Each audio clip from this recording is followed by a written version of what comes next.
Bonjour, je viens de rentrer d'une promenade en forêt, j'ai d'ailleurs pique-niqué, dans la forêt en dessus de là où j'ai grandi, au Mont, à Montloup, s'il y en a qui connaissent. Puis, en rentrant, j'ai passé par le pavement, qui est un chemin que j'ai pris pendant des années, hein, quand j'habitais là-bas, quand j'étais adolescente sur mon vélomoteur, jeune adulte avec ma première voiture et ma deuxième voiture. Et puis, je me faisais la réflexion, que je voulais partager avec vous, que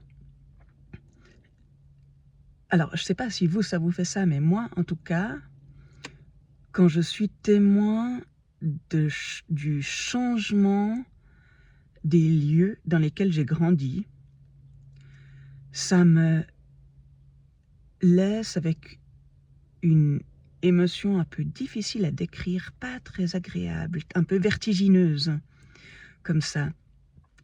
Et donc en redescendant depuis la forêt, alors je passe devant la maison de mon enfance qui est toujours là. Et puis la scierie, la scierie, c'est plus une scierie. C'est des immeubles, ils ont construit des immeubles avec des appartements, ils sont en train de continuer à construire. Plus haut, la ferme, qui était aux parents d'un copain de classe à l'époque, quand j'étais à l'école au Mont. Et c'est des appartements aussi. Le long du pavement, il y avait tout plein de vieux bâtiments, ça a été rénové. Et c'est très très étrange comme sensation, ce que ça fait. C'est pas du tout la même chose que si, voilà, il y a l'immeuble de mon quartier là qui est transformé. C'est pas du tout la même chose. Puis, je méditais un peu là-dessus en conduisant et je me suis rappelé une conversation que j'ai eue avec une amie l'année passée, en 2025. Je sais plus si c'était en été ou en automne, sur la ville qui change. Et puis, parce qu'elle me disait qu'elle se retrouvait plus dans Lausanne, enfin que c'était pas qu'elle se retrouvait plus, mais que je sais plus du tout quel mot elle a utilisé, mais ce qu'elle exprimait, c'était ce sentiment de ne plus se sentir vraiment chez elle, dans sa ville, dans la ville de sa jeunesse. Et puis, je crois vraiment qu'il y a quelque chose de très particulier aux années, enfin que les années où on est adolescent et jeune adulte, il y a quelque chose de très particulier qui se passe. Parce que on est en train de changer très vite, quand on est enfant aussi. Et je crois que face à la rapidité de notre changement, le monde autour de nous paraît statique et immuable.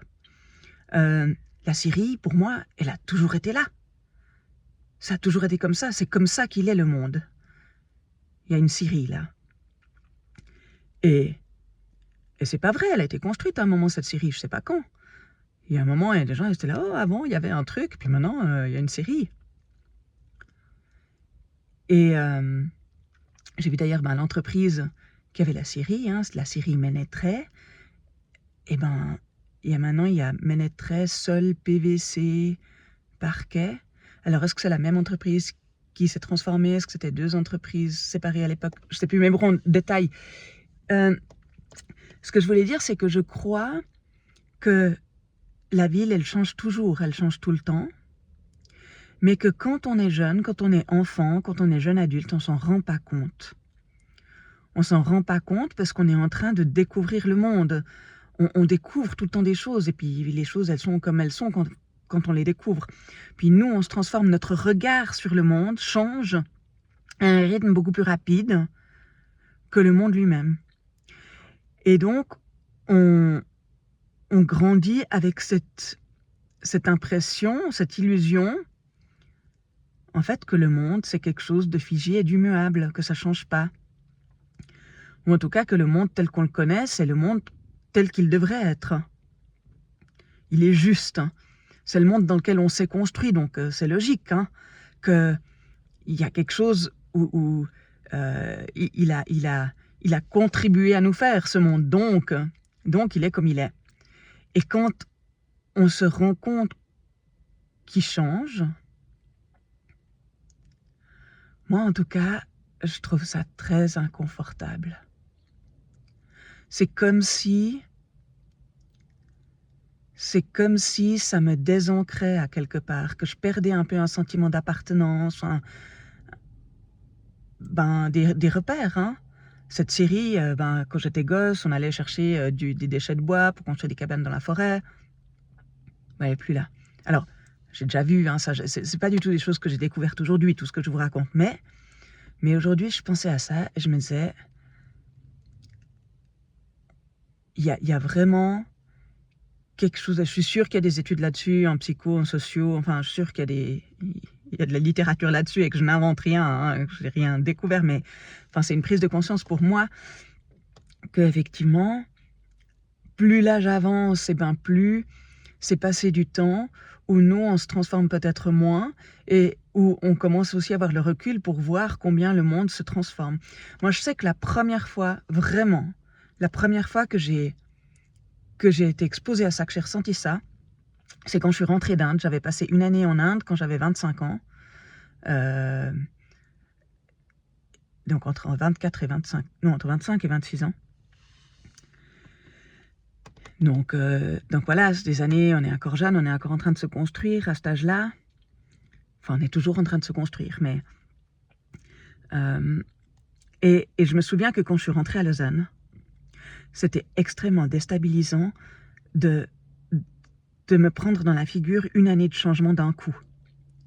Des magasins que je connaissais qui n'étaient plus là.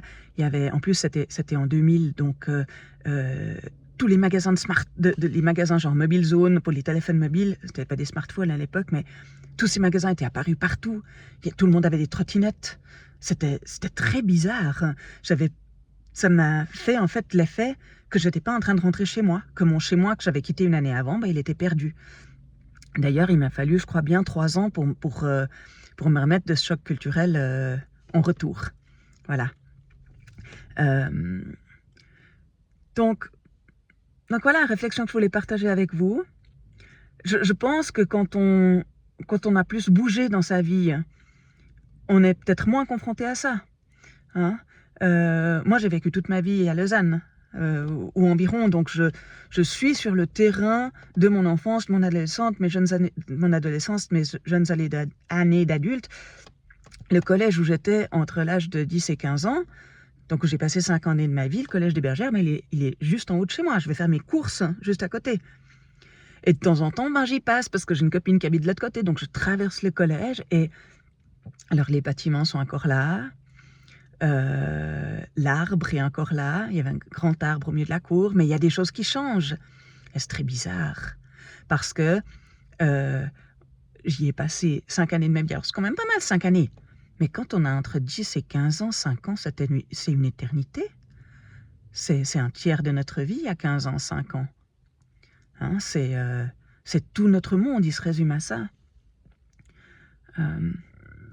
Donc voilà, donc vous, si vous habitez encore là où vous avez grandi, ou si vous retournez là où vous avez... Je pense que si on retourne, c'est un peu différent, mais si vous habitez encore là où vous avez grandi, est-ce que vous êtes aussi confronté à ça? Qu'est-ce que ça vous fait, en fait, de voir ces repères de votre enfance ou de votre adolescence disparaître, se transformer? Comment vous vivez ça? Comment vous identifieriez l'émotion que ça évoque? Et je me disais aussi, je vais finir là-dessus, la forêt dans laquelle je suis allée me promener, elle n'a pas changé. C'est la même forêt, alors j'y allais pas beaucoup quand j'étais gosse, mais de temps en temps on allait. La forêt, elle est toujours là. Le flon, il est toujours là. Oui, on coupe un arbre par-ci, un arbre par-là, il y a des choses qui évoluent un peu, mais la forêt, elle est toujours là. Les montagnes aussi, elles bougent pas. Donc je crois qu'il y a quelque chose, en tout cas pour moi, je me pose la question, hein, ça m'est venu aujourd'hui, je me suis dit, tiens, est-ce que dans mon attachement au lieu naturel, il y a peut-être quelque chose de l'ordre du repère qui bouge pas? Le lac, c'est toujours le même lac. Le lac, il change pas. Les montagnes, elles changent pas. La forêt, elle change pas. Par contre, l'environnement bâti, il change. ils changent. Les maisons dont on a l'habitude, ben, un jour, elles sont plus là. Les magasins, on a fait nos premiers achats étant ado. Modia pour les Lausannois, ça n'existe plus. Les cafés ou les bistrots, on a eu nos premiers rencarts, ouais, ça n'existe plus. Et moi, ça me fait un effet très différent que Modia n'existe plus par rapport au fait que Takeaway n'existe plus. Takeaway, j'aimais beaucoup. Hein. Mon quotidien est plus impacté par la disparition de Takeaway parce que j'aimais bien leur thé. Alors, je n'achetais pas souvent, mais j'aimais bien leur thé. Mais ça, c'est quelque chose qui est apparu quand j'étais adulte. Tandis que Modia, alors que ça faisait des années que je ne suis plus allée, hein, et puis que je ne me retrouvais plus dans l'habillement qu'il y avait. Mais Modia, c'est là où j'allais faire mes premiers achats d'habits autonomes quand j'étais ado. Voilà. Voilà, c'était la petite méditation du jour. N'hésitez pas à me dire ce que ça évoque chez vous, si vous vivez des choses similaires, si vous avez aussi justement des moments comme ça où vous êtes « Oh mon Dieu, ça n'existe plus. Cette chose que je croyais être immuable, elle n'existe plus. » Ciao, ciao.